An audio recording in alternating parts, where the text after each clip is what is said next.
Waalaikumsalam warahmatullahi wabarakatuh. Gimana kabarnya? Baik, Bu. Sehat. Gak ada yang sakit ya? Ya. Oke, who absent today? Siapa yang gak masuk hari ini? Iya. Bayan, ini masih sakit ya? Ya. Ada yang tahu tidak bagaimana cara virus memperbanyak diri? Gimana? Mereplika dirinya. Oke. Kalian pernah dengar penyakit COVID-19? Kemarin banyak banget yang isolasi mandiri ya. Ya. Ada yang pernah kena COVID nggak?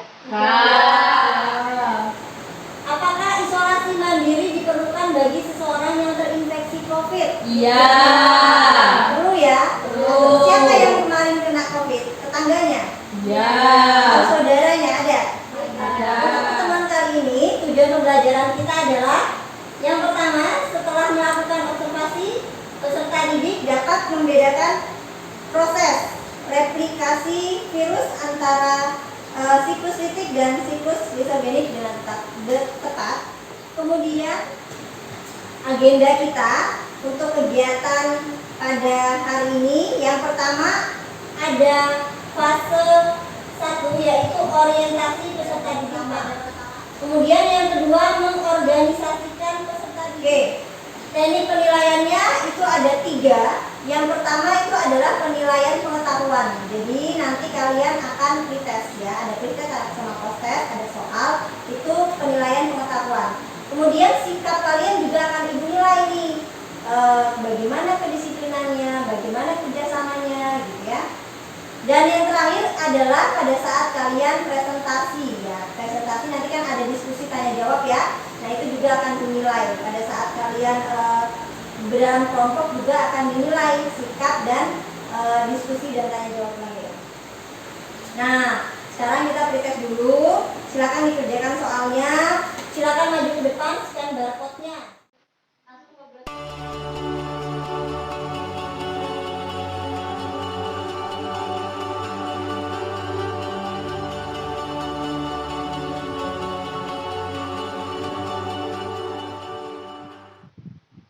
Nah, sekarang kalian scan barcode yang ada di sini.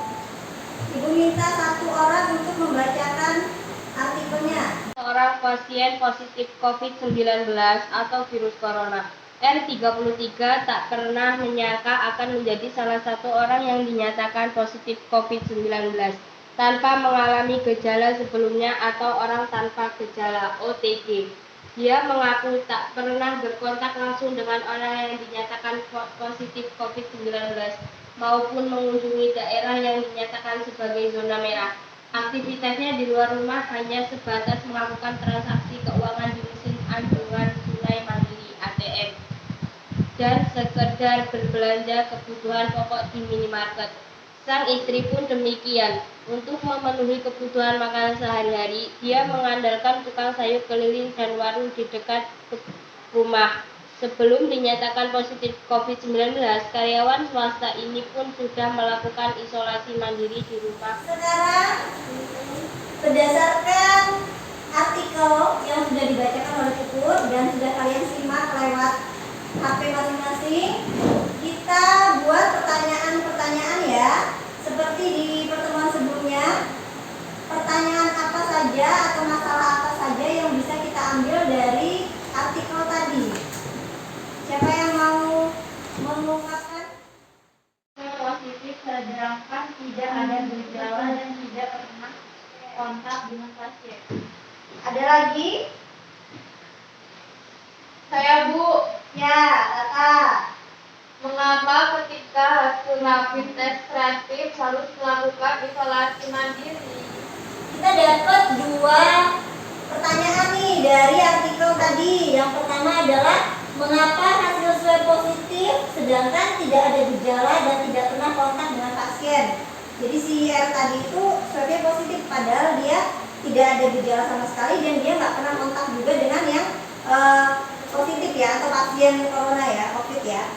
Kemudian mengapa ketika hasil rapid test reaktif harus melakukan isolasi mandiri? Nah, dari dua pertanyaan ini kita akan memilih satu yang akan kita pecahkan pada hari ini, yaitu mengapa hasil swab positif sedangkan tidak ada gejala dan tidak pernah kontak dengan pasien. Nah, itu yang akan kalian pecahkan. Sekarang kalian ibu bagi kelompok berdasarkan hasil dari retest tadi ya. Ya. Risna kelompok 1, Lina kelompok 1. Ayo, silakan berkumpul dengan kelompoknya.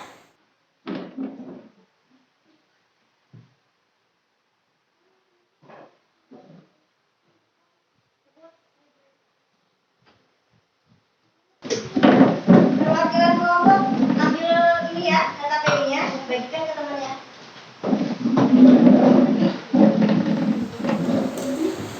Di bagian mengembangkan dan menyajikan hasil karya, kalian diminta untuk presentasi. Nanti kalian diminta untuk presentasi hasil kerja kelompok seperti teman sebelumnya ya. Jadi yang kalian presentasikan itu adalah infografis, contoh infografisnya. Kalian sudah tahu ya infografis. Penilaian infografisnya ini kesesuaian isi dengan tema, kemudian kejelasan isi yang ingin disampaikan, dan desain, yaitu mencakup bentuk, warna, dan bahasa yang digunakan oleh dalam infografis tersebut. Bisa dipahami ya? Bisa. Oke, sekarang kerjakan.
Assalamualaikum warahmatullahi wabarakatuh. Waalaikumsalam warahmatullahi wabarakatuh. Kami dari kelompok 2 ingin mempresentasikan hasil diskusi kami, Yaitu tahapan advokasi, tahapan prestasi, tahapan integrasi, dan tahapan multiplikasi sertifikat. bagaimana cara mencegah penularan COVID Dengan menjaga jarak, mencuci tangan memakai sabun, menghindari kerumunan. Mengapa sangat penting dilakukan isolasi mandiri? Jadi, kenapa? Karena orang yang terkena penyakit-penyakit COVID-19 akan lebih mudah menyebar dan bisa membahayakan orang yang tidak terjangkau COVID-19. Maka dari itu, orang yang terkena COVID-19 harus melakukan isoman di dalam rumah agar tidak menular orang lain atau keluarganya. Solusi yang diberikan masing-masing kelompok itu sama tidak? Sama. Sama ya, kelompok 1 sama kelompok 2 tadi sama ya, bahwa fasenya disogeni. Oke. Kesimpulannya apa, Nak? Karena dengan mengetahui tahap replikasi virus, kita juga dapat mengetahui bagaimana suatu virus dapat masuk ke dalam sel, melakukan perkembangbiakan dan menginfeksi tubuh makhluk hidup. Isolasi virus ini dilakukan pada jaringan yang hidupnya berkembang biak. Virus dikenal dengan replikasi atau proliferasi dengan memanfaatkan materi genetik inang. Ya, tuliskan apa pelajaran yang menarik hari ini. Yang kedua, bagaimana perasaan kalian setelah mempelajari materi hari ini, yaitu replikasi virus. Gimana perasaannya? Yang ketiga, kesulitan apa yang dihadapi pada saat mengerjakan LKPD-nya atau pada saat diskusi? Kira-kira ada kesulitan tidak? Kesulitannya apa?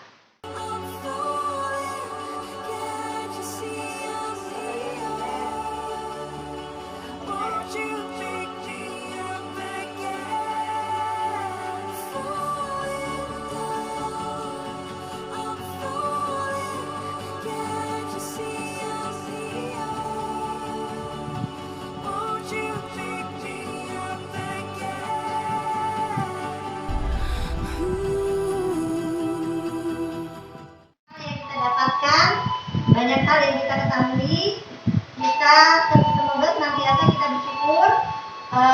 Ibu akhiri dengan mengucapkan hamdalah, alhamdulillahirobbilalamin. Wassalamualaikum warahmatullahi wabarakatuh. Waalaikumsalam warahmatullahi wabarakatuh.